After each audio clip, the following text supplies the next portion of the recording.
इस सप्ताह world view में भारत ने नॉर्डिक देशों की ओर अपने कदम बढ़ाए हैं। प्रधानमंत्री Narendra Modi Denmark, Finland, Iceland, Norway और स्वीडन के साथ आयोजित होने वाले भारत नॉर्डिक शिखर सम्मेलन में भाग लेने ओस्लो पहुंचे। यूक्रेन पर रूस के जारी हमलों, ग्रीनलैंड पर अमेरिकी अधिग्रहण की धमकियों, ईरान में छिड़े युद्ध और प्रौद्योगिकी व व्यापार के मामले में चीन के बढ़ते संरक्षणवादी रुख के बीच क्या वैश्विक परिस्थितियां वास्तव में भारत और इस उत्तरी यूरोपीय क्षेत्र को एक दूसरे के करीब ला रही हैं?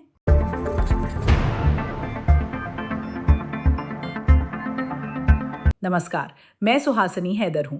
इस सप्ताह ओस्लो से वर्ल्ड व्यू के इस विशेष संस्करण में आपका स्वागत है, जहां प्रधानमंत्री मोदी की 5 देशों की 6 दिवसीय यात्रा के दौरान 5 अन्य नॉर्डिक देशों के नेताओं ने इस शिखर सम्मेलन में हिस्सा लिया। कई नॉर्डिक भाषाओं में संबंध का शब्द का अर्थ कनेक्शन, रिलेशंस, एक बॉन्ड। हिंदी में भी संबंध का अर्थ यही है। यह केवल शब्दों की समानता नहीं है, यह हमारे विचारों की निकटता को दर्शाता है। आइए हम अपने बीच संबंध को हर क्षेत्र में प्रगाढ़ करें और इंडिया नॉर्डिक पार्टनरशिप को शेयर्ड प्रॉस्पेरिटी, इनोवेशन और सस्टेनेबल फ्यूचर का एक मॉडल बनाए। ये बैठक इस बात का प्रत्यक्ष प्रमाण है कि आज की अप्रत्याशित दुनिया को वास्तव में किस चीज की सबसे ज्यादा जरूरत है। भौगोलिक दूरी, देशों का आकार और इतिहास में असमानता के बावजूद लोकतांत्रिक देशों के बीच अधिक से अधिक सहयोग और समन्वय हमारे समय की सबसे बड़ी चुनौतियों से निपटने के लिए एक साझे दृष्टिकोण की जरूरत होती है। हमने वैश्विक सुरक्षा, आर्थिक सहयोग और हम सभी के सामने खड़ी लगातार बढ़ती भू राजनीतिक चुनौतियों पर महत्वपूर्ण चर्चा की है। नॉर्डिक देशों और भारत का ध्यान अंतर्राष्ट्रीय कानून, एक नियम आधारित व्यवस्था का समर्थन करने पर केंद्रित रहा है। साथ ही यूक्रेन में एक न्याय संगत व स्थायी शांति की आवश्यकता तथा मध्य पूर्व में जारी संघर्ष का राजनयिक समाधान खोजने पर जोर दिया गया है। प्रधानमंत्री मोदी की इस यात्रा के पड़ावों में नीदरलैंड का द हेग, स्वीडन का गोटेबर्ग, जहां उन्होंने यूरोपीय संघ की नेता उर्सुला वॉन डेर लेन से भी मुलाकात की, नॉर्डिक शिखर सम्मेलन के लिए ओस्लो और फिर इटली शामिल रहे। उनकी इस पूरी यूरोपीय यात्रा के दौरान कई साझा विषय उभर कर सामने आए। व्यापार को बढ़ावा देना ये विशेष रूप से महत्वपूर्ण है क्योंकि भारत ने यूरोपीय मुक्त व्यापार संघ समझौते को पूरा कर लिया है और भारत यूरोपीय संघ मुक्त व्यापार समझौता इंडिया EUFTA भी इस प्रक्रिया में है। वर्तमान में इस क्षेत्र के सभी देशों को मिलाकर भी नॉर्डिक क्षेत्र के साथ भारत का द्विपक्षीय व्यापार महज 19 अरब डॉलर का है, जो बहुत ही कम है। ऊर्जा सहयोग, हॉर्मुज जलडमरू मध्य के संकट को देखते हुए नवीकरणीय और जीवाश्म ईंधन दोनों पर ध्यान केंद्रित किया गया। नॉर्डिक देश अपनी बिजली की जरूरतों का लगभग 90% हिस्सा जीवाश्म मुक्त स्रोतों से प्राप्त करते हैं और अकेले नॉर्वे यूरोप के बड़े हिस्से को कच्चे तेल का निर्यात करता है। ऐसे में क्या भारत भी इन आपूर्तियों का कुछ हिस्सा प्राप्त कर सकता है? नियम आधारित अंतर्राष्ट्रीय व्यवस्था, विशेष रूप से संयुक्त राष्ट्र चार्टर और भारत व नॉर्डिक क्षेत्र जैसे देशों के लिए मिलकर काम करने का महत्व। रूस पर प्रतिबंध, रूस पर लगाए गए प्रतिबंध तेल के मामले में उन प्रतिबंधों के आगे झुकने से भारत का इनकार और यूक्रेन में युद्ध की समाप्ति भी इस दौरे के बड़े विषय रहे। लोकतंत्र और साझा मूल्य, हालांकि नीदरलैंड और नॉर्वे दोनों ही जगहों पर यह विषय विवाद का कारण भी बना। प्रधानमंत्री मोदी और विदेश मंत्रालय को इस कड़े सवाल का सामना करना पड़ा कि प्रधानमंत्री प्रेस कॉन्फ्रेंस को संबोधित क्यों नहीं करते हैं। प्रधानमंत्री मोदी अब दुनिया के सबसे स्वतंत्र देशों के पत्रकारों के सवालों के जवाब क्यों नहीं देते? यद्यपि प्रधानमंत्री मोदी ने उस नॉर्वेजियन पत्रकार को सीधा जवाब नहीं दिया, लेकिन विदेश मंत्रालय ने भारत के मानवाधिकार और लोकतांत्रिक रिकॉर्ड का पुरजोर बचाव किया। भारत एक लोकतांत्रिक समाज है। हम केवल 1947 में लोकतंत्र नहीं बने, बल्कि हम सदियों और सहस्राब्दियों से एक लोकतांत्रिक समाज रहे हैं और हमें इस पर गर्व है। भारत के इतिहास में यह देखा जा सकता है कि जब भी दुनिया में कहीं भी उत्पीड़न हुआ, लोग भारत आए और भारतीय समाज ने सभी को स्वीकार किया। नीदरलैंड और नॉर्वे के दौरों के दौरान ये देखा गया कि संयुक्त प्रेस वार्ता में दोनों देशों के राष्ट्राध्यक्षों के मौजूद होने के बावजूद प्रधानमंत्री मोदी द्वारा सवालों के जवाब न देने पर सवाल उठाए गए।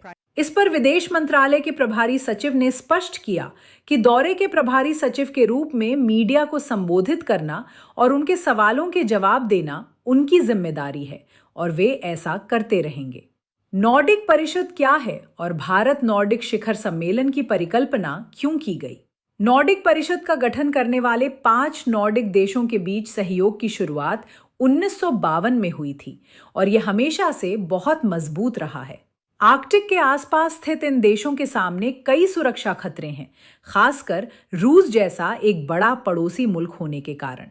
इसमें ग्रीनलैंड के साथ डेनमार्क, फिनलैंड, आइसलैंड, नॉर्वे और स्वीडन शामिल हैं। कुल मिलाकर 3 करोड़ से कम आबादी वाले इस क्षेत्र का कुल जीडीपी $2 ट्रिलियन है, जो इसे दुनिया के सबसे अमीर और निश्चित रूप से अधिक विकसित क्षेत्रों में से एक बनाता है। 2018 में प्रधानमंत्री मोदी पहले भारत नॉर्डिक शिखर सम्मेलन के लिए स्टॉकहोम गए थे। नॉर्डिक देश अमेरिका, रूस और कनाडा के साथ समन्वय करने वाले 8 देशीय आर्कटिक परिषद का भी हिस्सा हैं, जहां भारत 2013 से एक स्थायी पर्यवेक्षक रहा है। फिनलैंड के प्रधानमंत्री पैटर ऑर्पो ने आर्कटिक क्षेत्र के साथ भारत के विशेष जुड़ाव पर बात करते हुए कहा, भू राजनीति में आर्कटिक बहुत महत्वपूर्ण हिस्सा है और ये स्पष्ट है कि भारत इस आर्कटिक राजनीति का हिस्सा होगा। जलवायु परिवर्तन के कारण विज्ञान के क्षेत्र में हम दोनों मिलकर बहुत कुछ कर सकते हैं ताकि आर्कटिक की स्थिति को बेहतर ढंग से समझा जा सके। तीसरे भारत नॉर्डिक शिखर सम्मेलन के मुख्य परिणाम। 1. रणनीतिक साझेदारी का उन्नयन। शिखर सम्मेलन ने संबंधों को हरित प्रौद्योगिकी और नवाचार रणनीतिक साझेदारी में बदल दिया है, जिससे नवीकरणीय ऊर्जा संक्रमण पर ध्यान केंद्रित किया गया है। 2. समुद्री सुरक्षा सहयोग। आर्कटिक क्षेत्र और हिंद महासागर में भारत की महासागर पहल के बीच सहयोग। इसके अतिरिक्त उन्होंने ब्लू इकोनॉमी सहयोग पहलों पर भी बात की। 3. महत्वपूर्ण आपूर्ति श्रृंखला सहयोग। स्वीडन, फिनलैंड, नॉर्वे और विशेष रूप से ग्रीनलैंड यूरोप के लिए महत्वपूर्ण खनिजों के प्राथमिक स्रोत हैं। वे इस महाद्वीप के 90% से अधिक खनन किए गए कोबाल्ट, निकल और ग्रेफाइट की आपूर्ति करते हैं और भारत निश्चित रूप से अपने आयात में विविधता लाना चाहता है। 4. Artificial intelligence governance. एआई के खतरों से निपटने के लिए नियमों और डिजिटलीकरण के महत्व पर जोर दिया गया, जहां दोनों पक्षों के पास अपनी अपनी ताकत है। नॉर्डिक देशों के पास तकनीक है और भारत के पास बड़े पैमाने पर डिजिटल पब्लिक गुड्स का अनुभव है। भू राजनीति के मामले में भारत और नॉर्डिक देशों के वैश्विक दृष्टिकोण काफी अलग हैं, इसलिए रूस, गाजा और ईरान पर इस्तेमाल की गई भाषा काफी सामान्य और संतुलित रही। हालांकि उन्होंने अंतर्राष्ट्रीय कानून, UNCLOS, समुद्र का कानून और संयुक्त राष्ट्र चार्टर के प्रति अपनी प्रतिबद्धता दोहराई। इस जुड़ाव के पीछे सबसे बड़ा कारण यह है कि दोनों ही पक्ष इस समय महाशक्तियों के साथ समस्याओं का सामना कर रहे हैं। यूक्रेन पर रूस के आक्रमण ने नॉर्डिक क्षेत्र को पूरी तरह बदल दिया है और स्वीडन व फिनलैंड नाटो में शामिल हो गए हैं। डोनाल्ड ट्रंप के नेतृत्व में अमेरिकी क्रियाकलाप भी बेहद अप्रत्याशित रहा है, जिन्होंने कभी ग्रीनलैंड के अधिग्रहण की बात की थी। इसके अलावा व्यापार पर आर्थिक दबाव, डिजिटल टेलीकॉम सुरक्षा और मानवाधिकारों जैसे मुद्दों को लेकर चीन के साथ भी नॉर्डिक क्षेत्र के मतभेद रहे हैं।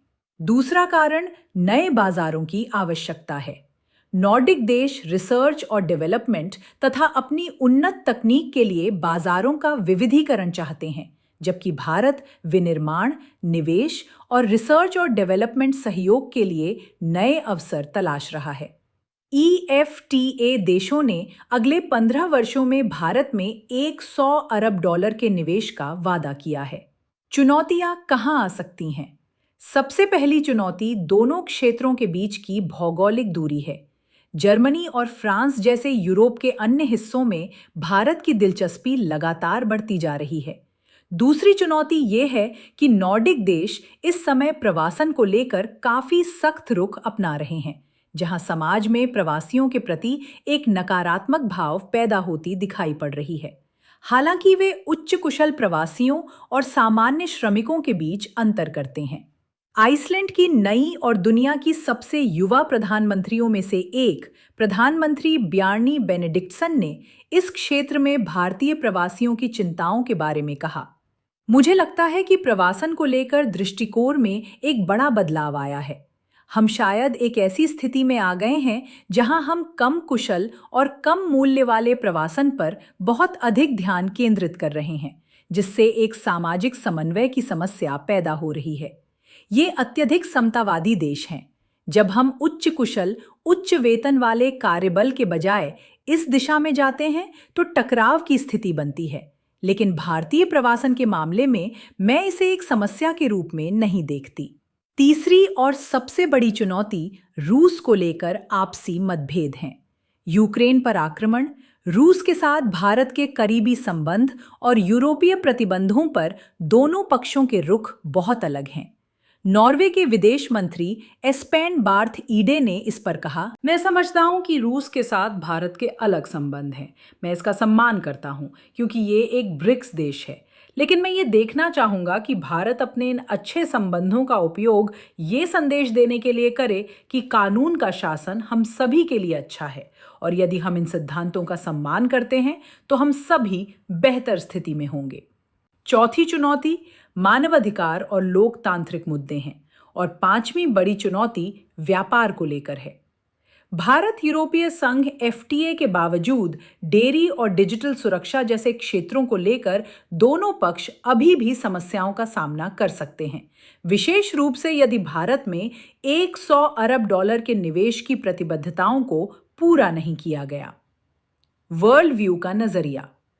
नॉर्डिक देशों पर यह ध्यान निश्चित रूप से इस वर्ष यूरोप के साथ भारत के व्यापक जुड़ाव का हिस्सा है। प्रधानमंत्री मोदी जून में फ्रांस में G7 शिखर सम्मेलन के लिए और बाद में ब्रुसेल्स में भारत यूरोपीय संघ एफटीए पर हस्ताक्षर करने के लिए फिर से यूरोप में होंगे। हालांकि भारत यूरोप साझेदारी और नॉर्डिक भारत सहयोग मजबूत हो रहा है, लेकिन अतीत में भी दूरी और अलग प्राथमिकताओं के कारण ये संबंध ठंडे बस्ते में चले गए थे। निरंतर भू राजनीतिक संघर्षों के बीच इस रिश्ते की वास्तविक परीक्षा आपसी हितों पर नहीं, बल्कि निरंतरता और स्पष्ट ध्यान बनाए रखने पर होगी। ओस्लो से वर्ल्ड व्यू के इस विशेष संस्करण में बस इतना ही। अगले सप्ताह हम फिर मिलेंगे। हमारे साथ जुड़े रहने के लिए आपका बहुत बहुत आभार।